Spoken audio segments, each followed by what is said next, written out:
बात ये है कि घरों में अपनी अहलिया के साथ बड़े प्यार मोहब्बत से बोलना चाहिए, तारीफ़ करते रहना चाहिए, मदद करनी चाहिए, ये बहुत ज़रूरी है। एक साहब थे,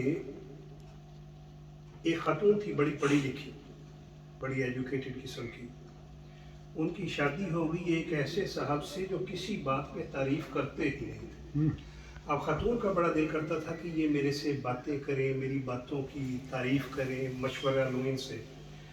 उनकी आदत थी कि वो घर के किसी काम में दिलचस्पी लेते ही नहीं थे।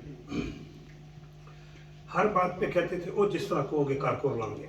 अब उसका बड़ा दिल कर उससे जो भी मशवरा मांगना तो इसने कहना और जिस तरह कहोगे कारकुर लवांगे। इसको भर बड़ा गुस्सा चढ़ता था। एक दिन ज़्यादा गुस्सा चढ़ गया, कहने लगी कि ये क्या एक ही लोग बोलते रहते अनपढ़ों की तरह जिस तरह कहोगे कारकुर लवांगे, ये तो कोई बात नहीं। कहते देखिए मेरी सहेली का मियाँ है मुबारक सिद्दीकी, कितना पढ़ा लिखा है, हर बात पे कहते जी शेक्सपियर ने कहा, जॉर्ज बर्नार्ड शॉ ने कहा, फैज़ ने कहा, फराज ने कहा, तो एक अच्छा लगता है कि पढ़ा लिखा बंदा। वो कहने लगा लो मुबारक सिद्दीकी कोई शायर है, वो तो बहुत सादा शायरी लिखता हूँ, उससे अच्छी शायरी तो मैं लिख सकता हूँ।